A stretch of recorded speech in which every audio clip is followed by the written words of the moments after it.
Runyon. We're here at PowerGen 2019. I'm talking with Erik, and we're talking offshore wind. Thanks for coming out.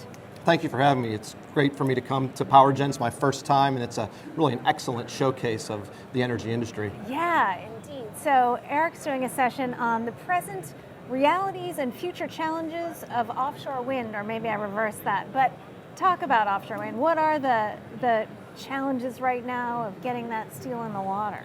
Yeah, offshore wind really is in its infancy in the U.S. We've seen it really move up and ramp up in Europe, and we've been able to kind of take the lessons they've learned in Europe and now hopefully bring them here, because some of the challenges are being overcome. One is in cost, and we've seen the cost come down dramatically. Yeah. Two is in the policy area, where the states along the Atlantic seaboard have been implementing policies to promote and incentivize investment in offshore wind to provide the power generation for those state economies. So we're overcoming a lot of the challenges just based on technology, innovation, and the policies, but there still are some challenges based on some of the laws and statutes and politics around this type of new development.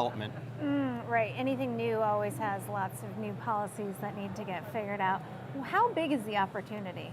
The opportunity is really massive. When you look at the Atlantic, it's the perfect region for offshore wind development based on the wind capacity, the water depths, and the proximity to U.S. urban markets. It's just a great opportunity. And we've seen just in the course of 2019, the projected amount of energy to come online rise from 15 gigawatts up to 22, and now it's probably close to 25. That's enough energy to fuel millions of homes and provide the electricity for millions of homes. So we're hoping this will get off the ground and get going, because it could be huge for the Atlantic seaboard. It sure could. Okay, so we've got Block Island up and running, very exciting, but when are we going to see more?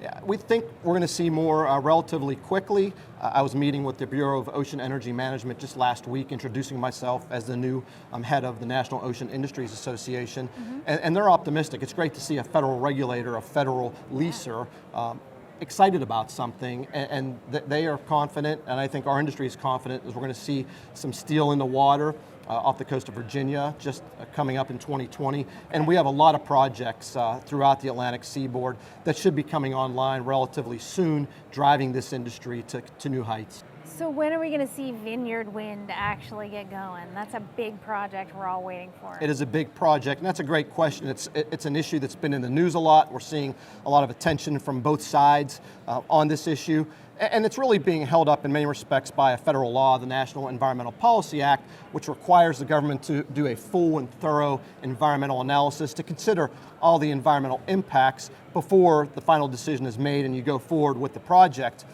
Now, the government worked closely with the stakeholders, with the fisheries, with the state of Massachusetts, with the marine community, the Coast Guard, to make sure we have a good, strong record in place so that the project can move forward. But still, there were some concerns being raised about fisheries and the impacts. So it's good for the government to sometimes take a pause and get it right and make sure that the record is complete and thorough and can withstand potential legal challenge. Right. But that said, today there was a significant announcement from the 5 leading wind developers in the Atlantic about how they're going to manage this issue, and they've come out with a uniform turbine layout plan. So they're coming out with essentially an industry standard for how you place wind turbines in the offshore region, and it's a grid. It's east to west, north to south, all a mile apart. And this is done to help ensure that the fisheries are able to utilize the offshore region, and so that marine traffic, vessel traffic, can move along through a corridor that doesn't obstruct their activities. So it's really the industry coming together, collaborating on solutions, even other competitors. These are 5 different developers. They compete for these projects. Yep. They came together to come up with a solution that should help expedite this and make sure that all these projects, including Vineyard Wind, move forward, and that we can see that power moving into the Atlantic seaboard. Awesome. Can't wait for more offshore wind. I'm Jen Runyon here at PowerGen 2019.